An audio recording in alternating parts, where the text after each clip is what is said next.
Hello, my name is Daniel Kornev. It's a big pleasure for me to be talking today here at Yerevan, and it's actually my very first talk in person for, I don't know, like 2 or 3 years. During the pandemics, I've been talking at NVIDIA GTC, ODS US, and so on, but all of that was done, from the comfort of my own home, Zoom, and so on, and so please be forgiving a bit. And DeepPavlov is a conversational research lab. And at DeepPavlov, we do a lot of things like applied research, fundamental research, and we build products all around conversational AI. And before I will talk about how you can actually build AI assistants using our technology, I would like to start with the question why. I'm a 36-year-old guy, and when I was very, very young, to me, just having a technology was enough reason to be excited. But today, why is very important. AI assistants are not a new idea. Charles Babbage created his differential engine in the 19th century, and Vannevar Bush wrote his fantastic article, as we may think, in 1945, July, in the Scientific American, envisioning how technology could augment human intelligence. But the very first big steps towards augmented human intelligence started in Xerox PARC in the 1970s, where we've got the precursor to personal computer.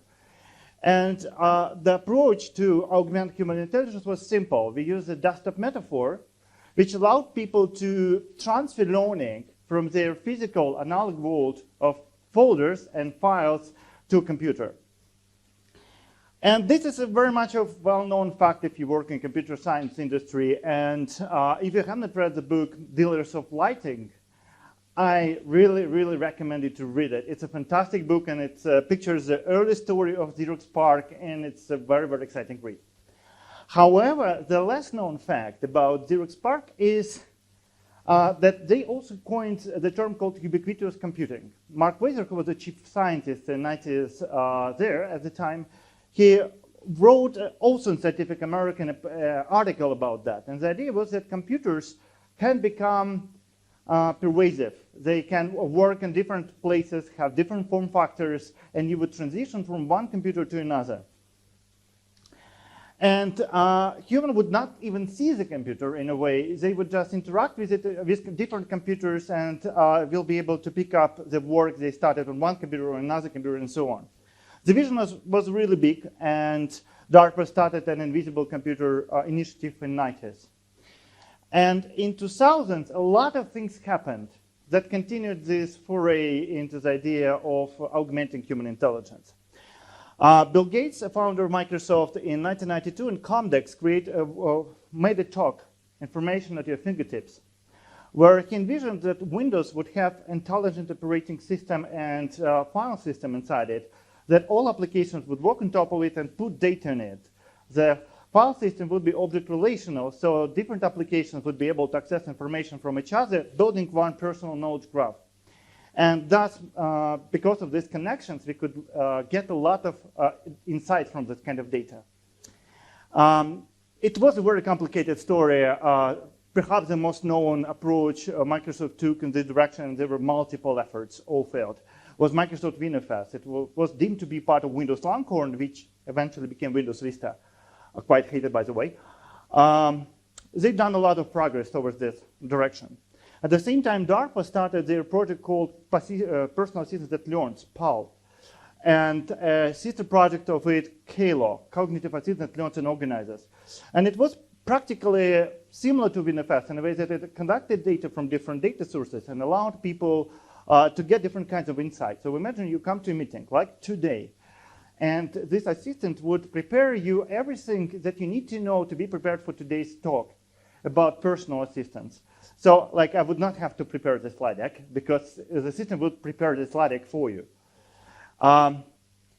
Another example was that you have a meeting, and after the meeting it would send you meeting notes. There are lots of startups today that do this kind of stuff, but those kind of ideas were implemented by CALO project at DARPA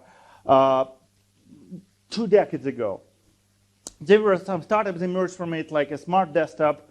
I mean, it was called smart desktop, so it's super hard to find on the internet, because when you look up for smart desktop, you can find anything but not the startup. who tried to build, their team at university somewhere in Oregon, I believe, they tried to build a system that could organize information by projects. They were acquired, and a company was acquired, and a company was acquired. It ended up in VMware, and VMware then canceled the whole thing. I also spent like 5 years building this kind of system as my own, that universe. And it's a very complicated story to build this kind of assistant. However, something happened. In late 90s, Eric Horvitz from Microsoft Research built kind of systems, the notification platform and priorities. And priorities was a system that was able to understand when it is conscious, when it is right to interrupt person. And the notification platform was designed to deliver notifications to whatever device you want. Today we all have notifications, iPhone, Android, Windows, Mac, whatever. But back then, this didn't exist. So perhaps the first patents were provided to Microsoft Research and Eric Horvitz. So you cannot see here in this picture, but these are different kinds of devices, like the desktop at home, desktop at work, and a mobile device, and a pager, by the way, and a voicemail. Because, I mean, a hike times, you know, some of you didn't exist at the time when this slide deck was made. This slide deck, not the whole thing. And then a big thing happened. There was a huge transition from a smart desktop to an AI assistant on device. And the first child of Kalo was Siri. It was built at SRI, and then it was acquired by Apple. And then we've got a lot of AI assistants like that. So like Alexa and Google Assistant, which was created like in 2016, 2017. Microsoft built their Cortana, and so on and so forth. And those devices are different. So in fact, it's very similar to what Mark Weiser at Xerox PARC defined it in the 1990s. We have assistants everywhere. So I have a smartwatch here, and I have a phone. And here I have earpods by Amazon, where Alexa is inside. And somewhere in my backpack, there should be AR glasses created by Vuzix. And those AR glasses, they also actually run Android, and they also have Alexa inside and Google Assistant as well. So we've got this pervasiveness and invisible computing here. So I can use these watches, and they will have AI assistant inside them. That's a crazy story. However, they lost something. We have AI assistant on the desktop, so in a way, we married the idea of smart desktop things in early 2000s and the AI assistants of 2010s. But they are stupid. Cortana is mostly dead. Google Assistant is super hard to install on Windows. It's an unofficial client, and only Alexa exists. And the other thing is, AI assistant is expected to see and hear, like in Space Odyssey, but they don't, so to speak. So with that said, 99.9% of AI assistants is still left unlocked.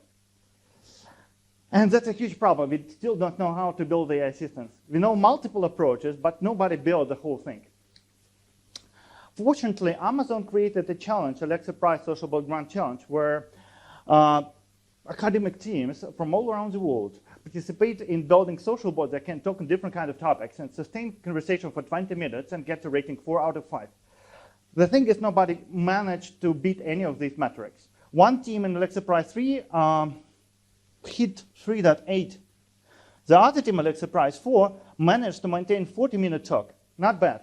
But then the other metric was really down. And we were fortunate to participate a couple of times in Amazon Alexa Prize Challenge, so we know how hard it is. And for us, when we look at DeepPavlov, at how you can build conversational AI assistants, we don't think that it's just a conversational AI thing like Siri, or it's a smart desktop like something we had in the early 2000s, but a combination of them, combined with a system that can do tasks on top of you, on behalf of you, that can connect to people when it needs to hand off to operators, that can have multiple user experiences like voice and text and visual and multimodality, and at last but not least, be reachable through different kinds of channels and devices. And at DeepPavlov, we work on many things like here, so we spent more than 4 years building our platform here. I'm not going to go into the details, but you will look at the slides later on, they will be shipped. So the approach we took was neurosymbolic. We don't want to use just neural networks, and we don't want just to use a symbolic approach, we want to combine both. So for example, if you want to extract sentiment in the conversation, then we use neural networks. When we want to have tight control of the conversation, we want to have symbolic approach. And that's how our platform was born. So conceptually, we have an agent here. This is a conversational agent, not the smart desktop kind of agent. It has lots of different annotators that extract features from user utterance when user talks to the system. And then multiple skills that generate a hypothesis of what the system could reply back to the user. And then combine it together with different NLP models and skills and so on. It creates an entire AI assistant. Now, this is the architecture of how the actual thing works. This is a Dream Social Bot, perhaps the most sophisticated thing we've built at DeepPavlov. It's participated in Alexa Prize 4, and that's how the platform basically looks like when you utilize all the features of it. So when the user says something, we extract different features. We transform oral speech into written by using sentence segmentation. We rewrite the sentence and use reference resolution so that he, she, they, and so on were replaced by the names of people and organizations. We extract entities, we identify sentiment, emotion, toxicity, other things, we identify useful facts based on the entities found, and so on and so forth. And once all this information is obtained by the platform at the annotators level, we send it to skill selector. Now, if any of you have ever used Alexa or Google Assistant, you know that when you want to interact with a third-party skill, you have to know the name of the skill to invoke it. In our case, you don't.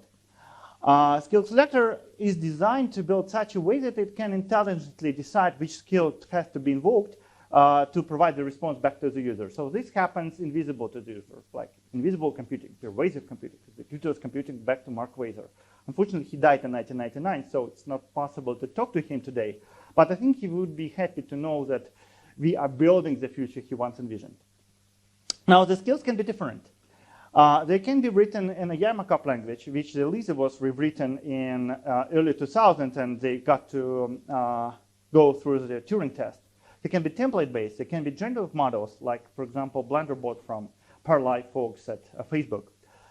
We have a very beautiful Python-based DSL, domain-specific language for writing dialog trees. And it can be retrieval, like Convert Reddit. The dataset is no longer available, the original one, it's closed, but you can use the skills we have in our repository, so it's very easy to use. Once those hypotheses have been generated, they are sent to candidate annotators here, which basically help us to filter out the response that might hurt user. You might say something inappropriate, or you might be not on topic, or might be not engaging. And we care about all those things, and we want the system to filter out wrong responses. Then the the response selector makes a decision what of those responses should go as a response back to the user. And in some cases, we might combine multiple responses, or maybe even produce something else. And on the next turn, we go through response annotators, which just help us to better understand what the system has replied to during the previous turn. So that's the architecture. The key things here is that it's asynchronous pipeline. Some of the components might depend on each other, but they all can run in parallel in general. That means that you can scale it a lot. And we have like 40 skills implemented, 20 different annotators, and we use the DeepPavlov library, which became quite popular over the last 4 years as a foundation for NLP models. Don't want to go big into this thing, but usually feel happy when you show good numbers to people and say like, hey, this is pretty much useful. It's not like we say that, but the people say that. Okay, so that's a huge intro. Let's go into the platform itself. So in the heart of the platform, as I said before, is an agent, DeepPavlov agent. As I said before, it's a synchronous mechanism for running asynchronous pipelines mechanism that allows you to run multiple components in parallel. They can be depending on each other and so on. And it managed to sustain 7 RPS during Alexa Prize competition, and we calculate that can support up to 100,000 RPS, given that we use solid infrastructure like Kubernetes and AWS, for example. And from logical perspective, you have lots of services described in Docker compose file, and then we have the pipeline called JSON, which basically explains the whole pipeline as a set of services depending on each other and the mechanism how you can approach those services like HTTP or Unix sockets or TCP sockets and so on. And then there is something called formatters. One of formatter is You transform dialog state into a readable form for the component, and the other one is obtaining the response from the component and provides it back into a meaningful way to the agent. This is an example of skill. You might not be able to read it. So you can just go to dream.deepavlov and talk, and you will see how it works. The key thing here is that we built the response selector, which makes it possible to pick the right skill relevant to the kind of conversation based on this algorithm. Again, I don't want to dig a lot into this. You can read our technical report for Alexa Prize 4. But the thing is, you can plug new components into the system without having to rewrite response selector, which is important here.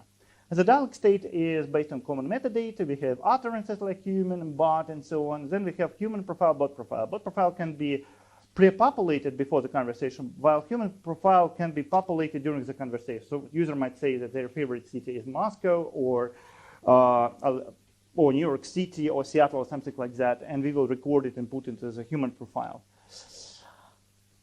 Okay, and just a few more things. The whole stack is a bit bigger than the Dream. So at the bottom we have the DeepPavlov library, which has a mechanism for building pipelines, synchronous pipelines for building NLP models. We have a few engines. One is for building neurosymbolic skills using dialog trees and generative models. Then we have an engine for running multi-skill AI assistants and a simpler engine for running single-skill AI assistants, or better said, chatbots. Then we have the platform itself, the DeepPavlov Dream, which allows you to build things like Alexa itself. Dialogflow framework that allows you to build simple chatbots. And we also have dev tools where Dialogflow designers in Alpha is available today, and you can build skills using it. And we are also building Dream Builder, which will allow you to visually construct your own AI assistant. Okay, fine. That's the theory you needed to know to be prepared for the tutorial. So, tutorial. I worked carefully on this slide, so we had to fix a few bugs during this last week before today. So I can vouch that everything shown in the slides works as it is, advertised on the slides. So at first, I can obviously go to dream.deepavlov.ai and just talk to default distribution. The distribution is a very simple idea. In Linux, you have multiple distributions like Ubuntu and Fedora and Debian and so on.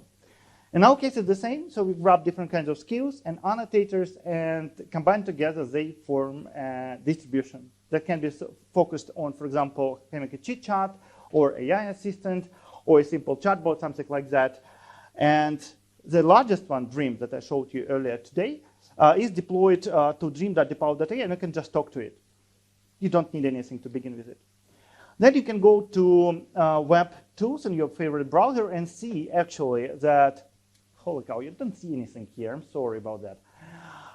But you can see in the slides and in the video that when the system responds to you, it says which skill was the active one.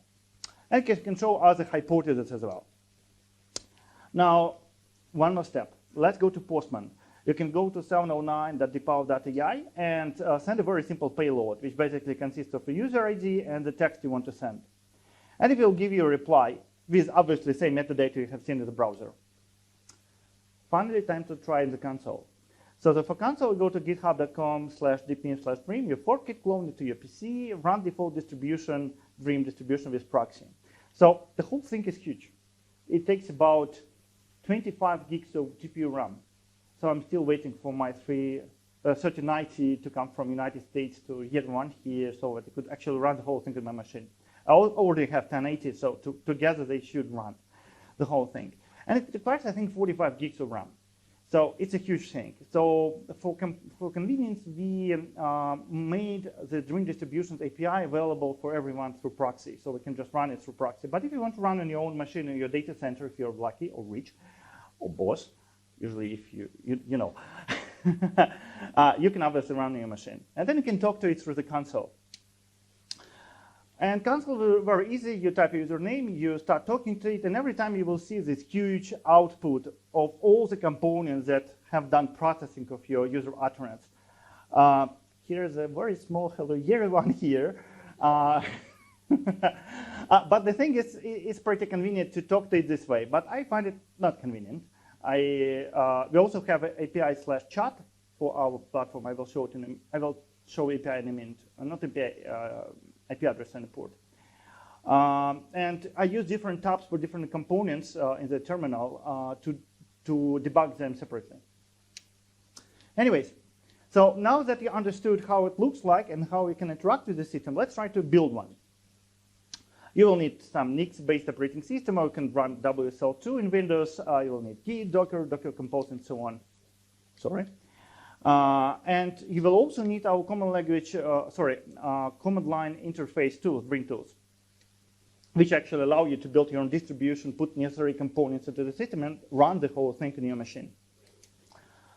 So first, you will need to install Bring tools next to the clone of the Vim repository, and then you can just run those tools. You might need to add that local/bin to your path if you haven't done that before. And then just run tools without anything. If you see this output, you're happy. If not, complain to us on issues and we'll fix it. I tried on different machines, in different virtual machines, clear one, not clear one, it worked. So it should. After that, you can go to our readme.md and figure out what distribution you want to start from and make a list of components. In case of this demo, I decided to build a very simple Multiskill AI Assistant with 3 skills. Intent responder, weather skill, and $GPT. $GPT is responsible for chit chat. The intent responder is a very simple, like FAQ model, sort of. And weather skill, I mean, like, who doesn't like weather? We all like to show the sample as if it is the best way of showing task-oriented system. And the thing is, when you will pick the components, even if you didn't specify which component is dependent, our tools will automatically pick them up. So that's how it looks like. You say Dream Tools, new dist, you call the name of the new distribution, we specify which one you want to derive from, you pick the components you want, and then it will happily say that create a new Dream distribution. After that, you need to run it. And running it very much the same as when you run the default one from proxy. This time we've got a couple of changes. One is that you have the name of your custom distribution, and the second is dev.yaml, where some local components will appear. Then you can talk the same way as before through the console, but you have to specify the name of the distribution. Okay. And you can talk the same way to the distribution as you could before. Now that you understood how to build this whole thing, so you didn't add anything custom. You just grabbed a few components from the system, said, build me a distribution, have run it, and see, okay, it works. So let's figure out what's going on with the data. So you can talk to it through Postman, and it will be on port 4242. The same payload as you sent before, no HTTPS, just HTTP, and you will get the same response. I highly recommend you to use some sort of editor with syntax highlighting so it could understand the output easily. I use Notepad++. It has plugins for parsing JSON and throwing object structure, very useful. So the output is simple. You have a dialog ID, which is important to know. You have active scale. You have all the hypotheses with the annotations and so on with the hypothesis response and the confidence of the system. And when you want to see the whole dialog, what's going on, just grab the dialog ID from the previous slide and put it to the /API/dialogs, and you will get the whole structure. Here, I've uploaded it in the Notepad++. Here is the visualization of the structure, pretty much the same as I showed you on the slide before. And you can expand utterances to see what was said in the conversation. This is a very short conversation, hi, hello. And I could click on annotations to see how all the components as a platform have processed hi there. So obviously there is no new intent, there is no special sentence segmentation because hi there is just one phrase. And there are no entities inside, but it's a very simple example. And when I go to hypothesis, it will be only one hypothesis because the further skill doesn't have anything to say when you say hi there. So that's how you can work with the debug output of the platform.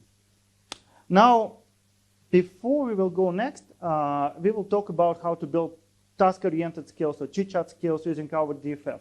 DFF is dialog flow framework. It has a beautiful Python DSL. We coined it last summer. It's a super beautiful thing. We've looked at things from folks in Just the AI team who created their DSL. We looked at what other teams did in different Alexa prize competitions, and I believe we coined the best thing. So the idea is very simple. You have a script, and in script you have node, and you have transition to the other node. Very simple. Transitions can be different. The beauty here is that conditions for transitions can be based not on regular expressions and so on, but also conditions can be based on the output of the annotators. So you can say, user said me this, but the sentiment was negative. I have to cheer them up. Or it can specify specific entity, and we can do something based on that entity. So when you grab something like DSL without annotators, you will be very much limited with what you can do. And you have to insert processing in here. But when you have the entire platform, you can just use all those annotations for free. The other concept is all those nodes are organized into flows.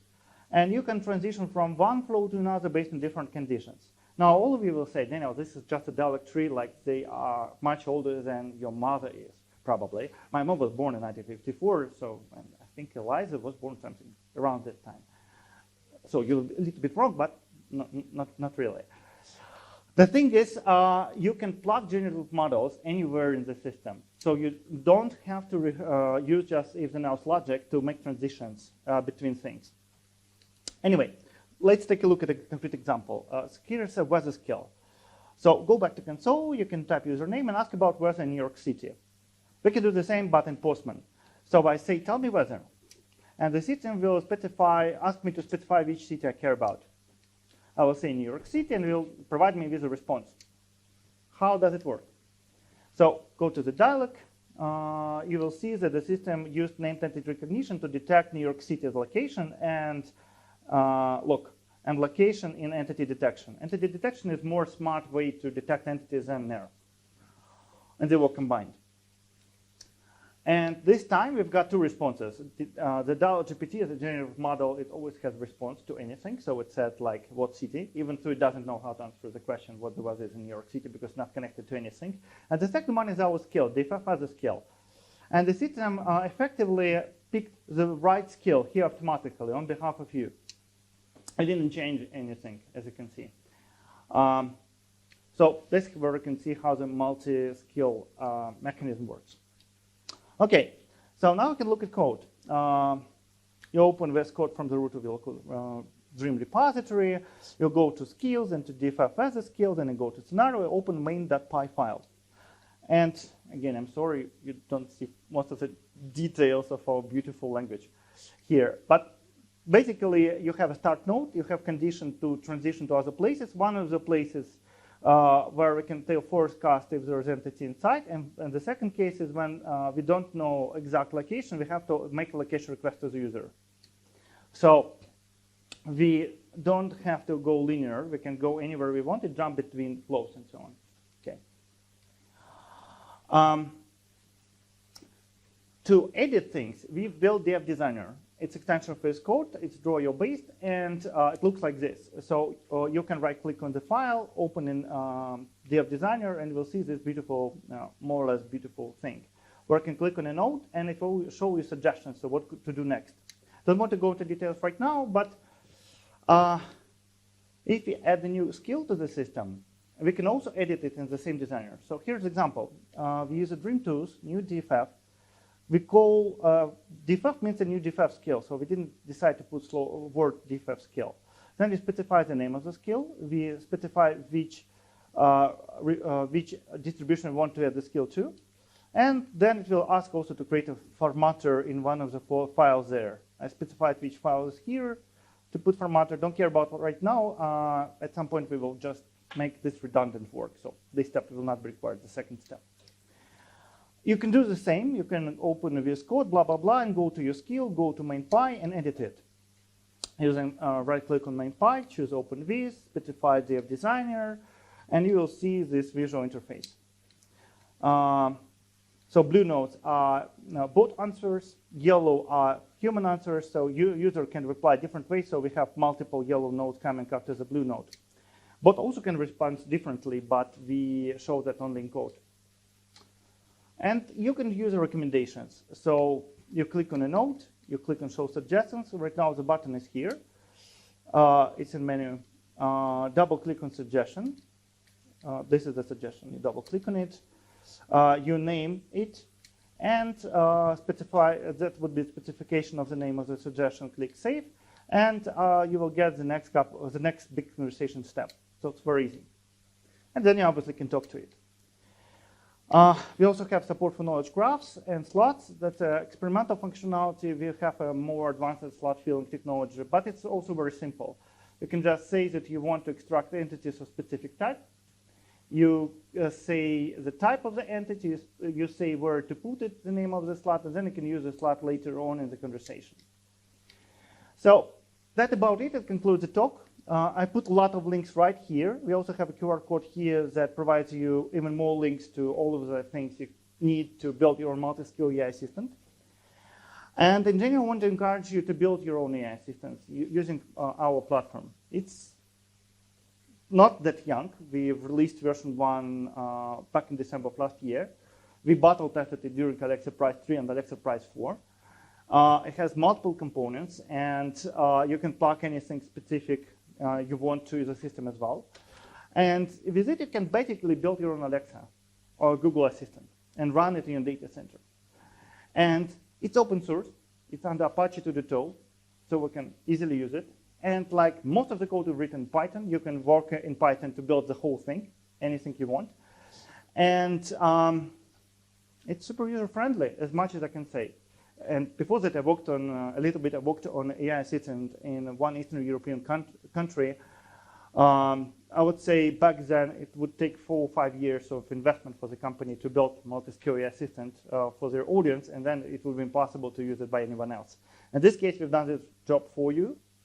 We're giving this thing out for free, so just grab it, use it, and try to build your multi-skill AI assistants. We're looking forward to do it.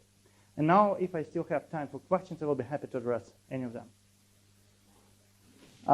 Vladimir here in the first row. First of all, Daniil, thanks a lot.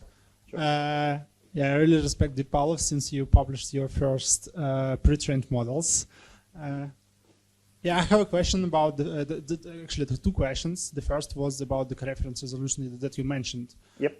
So it's, as far as I know, it's not about only the pronouns. You don't have the pronoun. So do you solve this problem? Like that. I'm in London. What is the weather? So you need to slot fill not yet. I don't think that we support this case exactly, but we support things for people and organizations. Okay, and the following question is that do you actually need for every skill this annotator? Because in some skills, it's actually solved by the feeding to the neural net the context. So like GPT, you mentioned for TChat, for DQA, for some other skills. So annotators are designed, I mean, the whole thing is designed in such a way that the information you feed to a skill depends on the formatter. Formatter basically maps information from the dialog state to a skill. So if the skill doesn't need this information, you don't have to provide it to the skill because that would minimize the network costs. That said, you can use it for prompting as tokens and so on. Okay, yeah, that's why I'm asking, because in your presentation that was before the intent recognizer, as far as I understand. Okay, and the second question is about the intent recognizer itself. You got the structure like, as far as I understand, lots of binary classificators, instead of multi-class classification. We actually have multi-class classification as well, for sentiment, for toxicity, for topics, and so on. We have one classifier with 7 different tasks. This helps us a lot to save on resources. And my question is that if you grow the number of the skills from 40 for, let's say, 10, 10,000, wouldn't it be the problem because you will accumulate the errors, like, vertically? I think that the key part of what we do at DeepPavlov is we do applied research, fundamental research, and we build products. And as I said before, 99.9 is not unlocked yet. So once we will face a situation with 10,000, we will figure out the new problems, and then we will look for the answers. Right now, we have like 40 skills running at the same time. They work. Yeah, okay, I asked because we got the same problem, and it was the bottleneck actually of the assistant, because the dialog policy works with the multiple of classifications for intent recognition, and there was always the problems with negative. Right. In our case, we use all different kinds of annotations to make the decision. And for different skills, we have to invoke different kinds of annotations. So system is pretty much scalable when you want to have scenario-driven things. We actually don't even use intents everywhere. Sometimes they are not required to do that kind of thing. Yeah, cool. Thank you.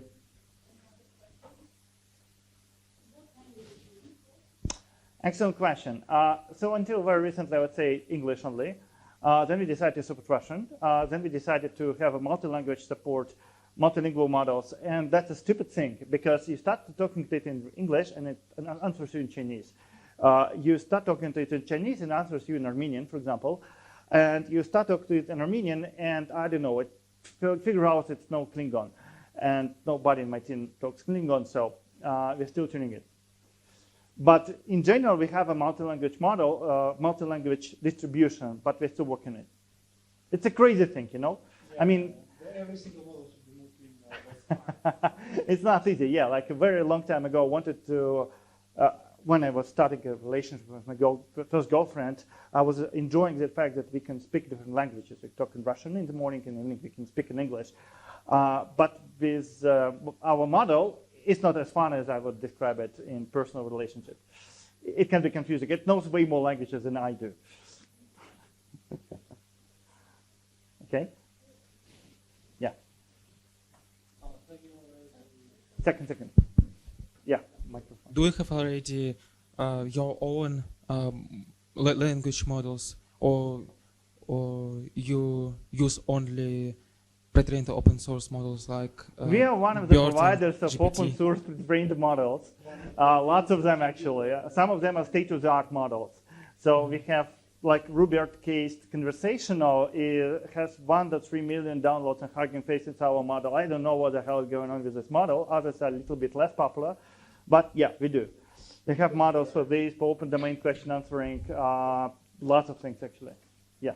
We have distilled models, we have full models, and so on. Do you plan to publish new pre-trained models on Hugging Face for Russian? Yes, we actually do it. We actually do it. Only BERT, conversational BERT, and I think we have about 16 models or something like that published on Hugging Face, and the more models we'll have. Like right now, we are cooking a new named entity recognition model that supports ordinals, dates, and times, and so on. But it's also uncased and supports two languages at the same time, which is super useful when you want to do it for AI assistants, which usually use ASR, and ASR obviously gives you uncased information. So, and we're obviously going to publish it as well. And it will be also part of our DeepPavlov library 1.0 that we ship in September. Okay, So, yes. thank you. Thank you very much to all of you.